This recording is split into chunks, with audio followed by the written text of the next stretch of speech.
Tom Snyder is here. He is the Grand Marshal of the Summit County Fair, and I'm excited to have him here in studio because we're talking livestock. Good to meet you. Good to have you here, sir. The fair is arguably one of the coolest anywhere, the Summit County Fair. Activities for a week, more than a week, really. And of course, you and I were both the other night at the Demolition Derby, which we demolished a few things. Yes. Yeah. Especially the girls. Quite a few. Yeah, it was pretty impressive. I got to say, there was not much left of a couple of these cars. Yeah. Wow. What did you think of all that? Oh, I like derbies. We have them there, and we have them in Camas there too. And that was a good derby. That was really good derby. The minis was really good. I hadn't seen them for a while, and but no, they had a really good derby. Yeah. The little kids in the Power Wheels, probably one of my favorite parts of the whole thing. There was one little girl there with pigtails, probably was like 4. Yeah. Yeah, and she was smashing into stuff. The little pink one? Yeah. She sure was cute. And then the one who was really doing all the smashing, again, was a girl, a little older, in a big blue vehicle there. And I'm not surprised, because after we saw what the girls did to the real cars in the Powder Puff, oh my. Yeah. It was, they rolled a couple of vehicles. Yes, they did. They get pretty aggressive. They really do get a little aggressive on the road. It was pretty impressive. But that was just one of like all kinds of events that are happening this week. And of course, probably one of the most important when you're out in farm country, there's a little bit of livestock. Yeah, so talk about that. What do you want to know? We're going to start livestock. When does that start? It starts, they'll start showing up Wednesday, bringing some of their animals in because they weigh in and get them ready before the show. Then Thursday there's fitting and showman that they'll do that day, and then actually the pig show, I believe, Thursday afternoon. Yeah. And then the sheep show and the steer shows will be Saturday, and then they'll sell, Friday, and then they'll sell Saturday morning after the parade. Wow. So you can buy this livestock. Oh yeah, they can. Most of the time, the ones that buy, it's more for boosting an animal. Yeah. So a lot of people like to buy them and take them and put them back into a breeding program. Sure. If they can. Because they know they're going to be good. Yes. So we're going to be the best of somebody's group. Yeah, and so a lot of them, they'll just sell them, but it's all about, to me, it's all about raising kids. So anything over and above what we call a market price is a boost price, and it's a donation and like my grandkids, my kids, we always put most of that aside for college funds. Yeah. And so it's on all of them. Hopefully all of them are doing something like that they, for down the road, that they can invest or pay for some of their college and like that.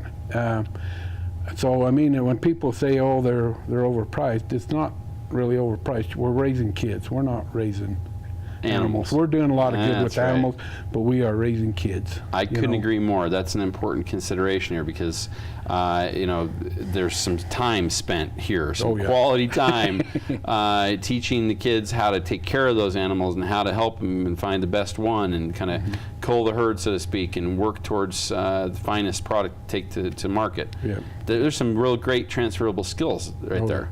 Well, it's like last night. We was there last night when my daughters and my grandson and them was walking their lambs, and then my daughters were helping some others, myself, get their animals sheared and ready to go. Right. So it's an ongoing deal. We just help wherever we can and that. So there's a lot to it, and it's just like ourselves that, we go out and buy some animals to improve our herd, and we spend quite pretty good chunks of money to pay for some of these animals that we buy. That's right. And so it's like it's not really a game, but it is a business that we try to help other kids, but we try to put the best out there that we can put out there. And a lot of others do too. There's also in the swine production and the beef, they put a lot of money and effort into these animals in order, you say, to get the best ones that they can possibly get. Great transferable skills, great business skills. We look at 4-H and all the things that that kids get involved in school. These are things that unfortunately not as common as they once were. This was typical of everybody back in the day. Now, we're lucky to have a farm in your neighborhood, and of course Colville has a few, which is good. But again, this is a great opportunity for young people to take some skills and learn them and move forward. And you might be helping them pay for college by buying one of these. So that's great stuff. I love that. I want to talk a little bit about being a Grand Marshal as well. Talk about that. You got to be proud of that. I don't know, when they called me up. I am. I shouldn't say no, but when they called me up and said they've been selected to be the Grand Marshal. I told him, I said, you're making me older than what I feel like, because I always Right. thought the Grand Marshals were old, kind of the older people, but I'm getting up there in years myself. So, I mean, it is. It's kind of one of them things that I never dreamed ever that I would be a Grand Marshal, never. Pretty cool. Yeah. Arguably one of the best fairs out there. Talk about what what people can expect when they come to the fair. What's it like? They get a chance to take a look at all these animals as well. What are some of the activities people are going to be participating in? Oh, there's the rodeos and that, the junior little kids rodeos, the little buckaroo rodeos, Yeah. which is pretty super neat to watch the younger kids coming up. Not only the livestock show, they have the horticulture and home raised in a Quonset hut there, they call it, that like veggies and fruits and people's made, and they judge them, and quilts and blankets. I mean, there's all kinds of stuff that people can come and enjoy, while they're there. They'll have a carnival, a little carnival there. That's right. And then there's some concert-like deals, some during the day and afternoons there. They have people do dance routines or singing. So it's really a wide variety of things. It just depends on which days that are there. But definitely. no, it's super cool for people just to come over and watch it. There are lots of elements, as you said, and many of them kind of feel like a recital a little bit. You get to see the kids bring their animals forth, and you get to see them also with their skills, maybe dancing or singing. There's a lot of those activities, as you said, concerts at night, fireworks, pretty great, rodeo. Yep. It's a county fair, but just an awesome county fair. Yeah.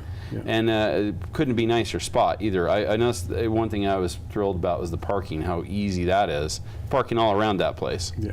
Well, they say next year they're going to change that. They're going to change the way it is now and move the rodeo grounds and that on the other side of the river. Wow. And make a bigger Quonset about diamonds, and they're going to improve it a lot. They're starting this fall, next year, so it'll be even growing better. Yeah, makes growing. good sense. Yes, exactly. Lots of activities all week long, and of course you find the Grand Marshal there and say hi to him and congratulate him on the work that they're doing this year and making the fair awesome.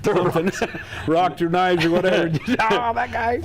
I hope not. Yeah. So. It's going to be a fun county fair. Thank you so very much for being here. Really appreciate it. Yeah, you'll make sure that you get out to the county fair. They're going to be here all week. We're going to be talking about some of the activities and things, and of course, one of mine and Tom's favorite things, the food. We'll be talking about that too here on the Mountain Morning Show. But when we come back, we're going to talk about one of the most important things that's coming up in August, and that would be the eclipse. We'll be talking about that right after this.